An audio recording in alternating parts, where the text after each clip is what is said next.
G'day legends, I hope that you are having a fantastic day. Now, as you know, outside of my usual scheduling, occasionally I do just a special video, an update on something, just one topic specifically. So the usual update tonight will still be coming. But I got sent over an article by a colleague of mine, a friend of mine, someone behind the scenes, of course an anonymous person, and said, look, have a look at this because there's a lot of takeaway points here to do with Russia's failure to gain air superiority over Ukraine.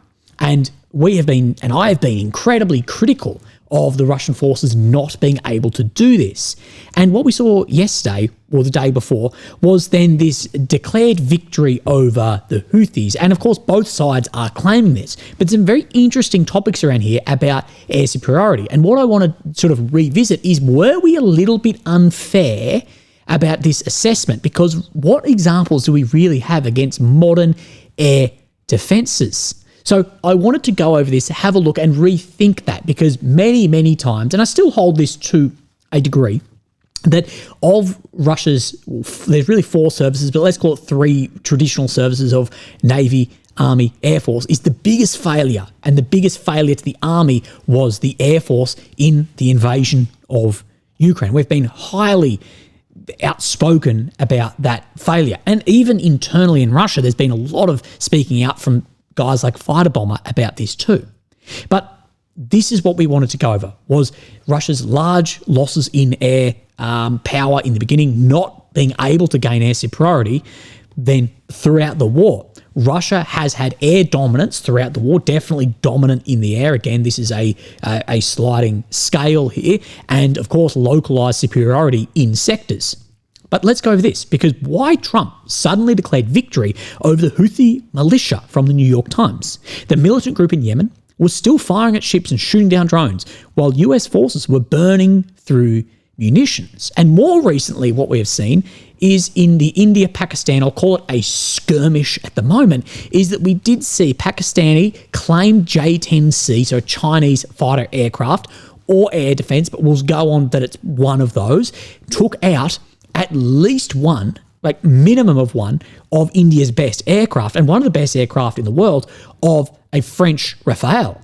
So we did see that happen very early. Now, there's up to 3 or 4 aircraft lost, but definitely one confirmed Rafale. And that should concern people too about this idea that the Chinese planes are a flying bloody phone charger.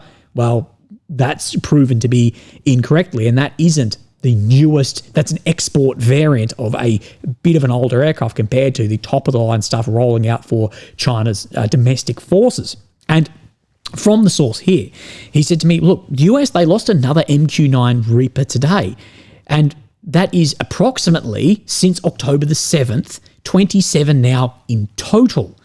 You can get a Su-35 for what an MQ-9 costs. Russia got humbled in 2022. But the reality is war is filled with question marks and not as easy as people think.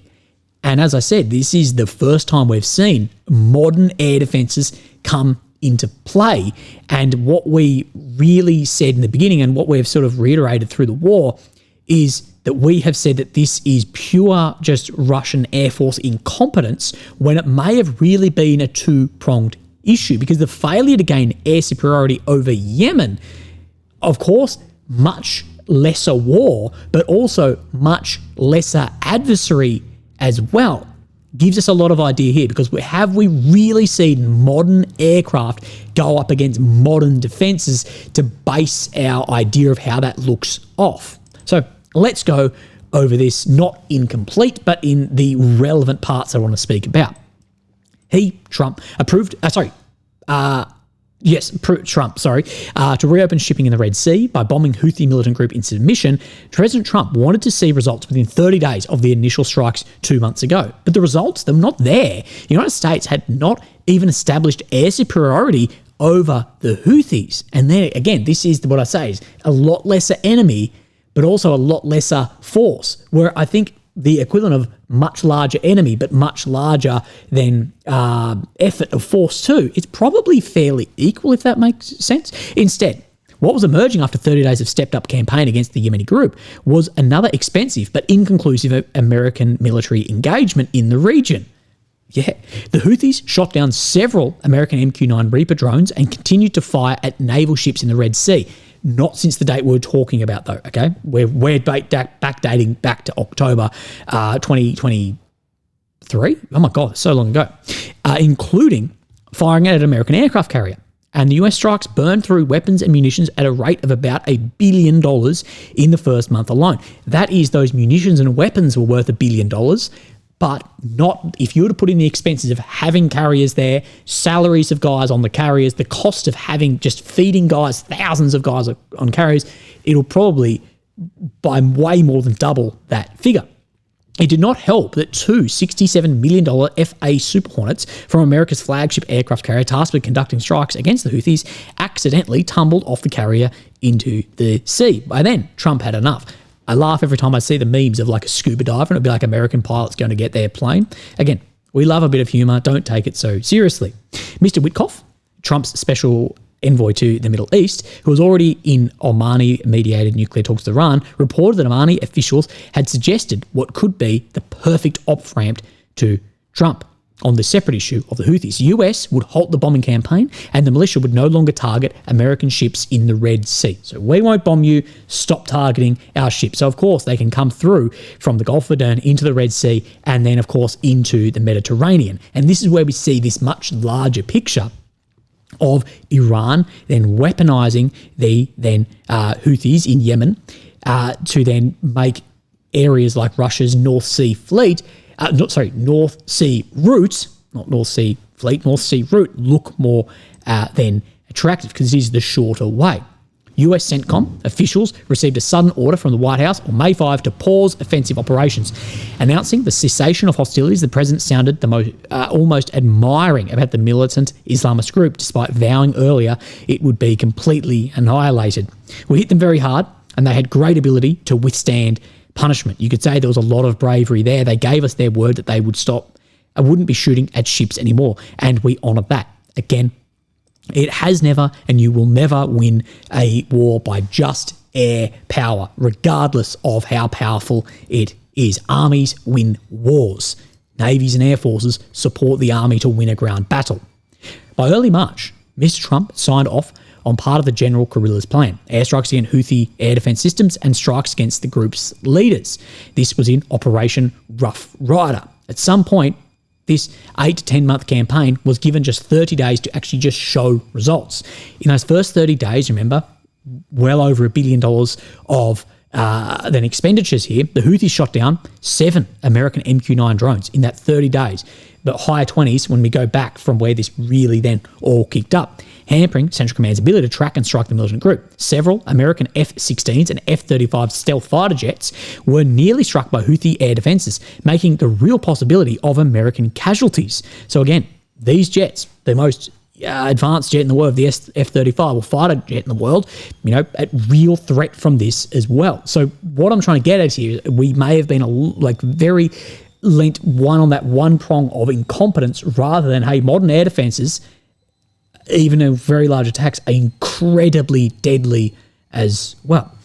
The possibility became reality when 2 pilots and a flight deck crew member were injured in 2 episodes involving F-18 Hornets, which one fell in the Red Sea from the aircraft carrier, making then a large turn. The other one had an ejection too within 10 days of each other.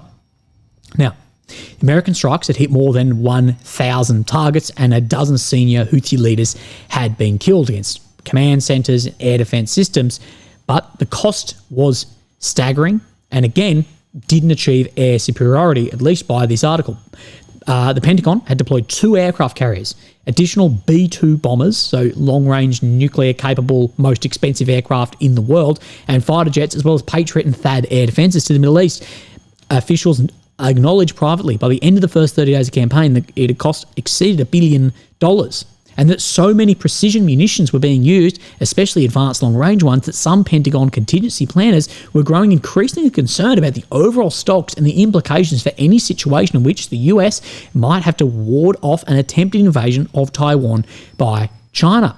And through it all, the Houthis were still shooting down vessels and drones, fortifying their bunkers and moving weapon stockpiles underground. The White House began pressing Central Command for metrics and success in the campaign. The command responded by providing data showing the number of munitions dropped, to trying to show this is our success, this is how many munitions we have dropped, rather than what is the actual outcome of those. And the intelligence community said that there was some degradation of Houthi capability, but argued that the group could easily reconstitute. So that's a concern after this. In late April, Mr. Hegseth organised a video call with Saudi and Emirati officials and senior officials of the State Department and the White House in an effort to come up with a sustainable way forward in achieving a state for the campaign that they could present to the president. The group, they weren't able to meet a consensus. Now, the Joint Chiefs Chairman, who was sceptical of an extended campaign, General Kane Aide said, was concerned about the supply of assets he thought were needed for the Pacific region. So we're using so much, how we might need a hell of a lot more. And this is what I've said. I know China isn't ready to move on Taiwan. A lot of their plans point at 2027, but I said this about, I don't know, maybe 3 or 4 months ago. I said, I think they're best, if they were to do it militarily, which I'm not convinced by, it may be now with the amount of build-up happening in Western militaries, but the industry has not yet met that need, that there's a lot being used in the Middle East, there's a lot being used in Europe, that maybe now is your best time from people's appetite for more war as well as availability of asset. We'll see. Also skeptical of a long campaign was Vice President J.D. Vance, but Trump was the most important skeptic. The Truman aircraft carrier was forced to make a hard turn at sea to avoid an incoming Houthi fire. The move was contributed to the loss of one of the Super Hornets, which was being towed and fell overboard. Imagine just seeing your plane. Whoop. Anyway, on May 4th, Houthi ballistic missile evaded Israel's aerial defences and struck near the Ben Gurion International Airport outside of Tel Aviv. On Tuesday, 2 pilots aboard another Super Hornet, again on the Truman, were forced to eject after their fighter jet failed to catch the steel cable on the deck. And again, these are still considered then battlefield losses here, not due to then Houthi fire, but they're still having to be in that location as well. And we count that within the loss of asset there too.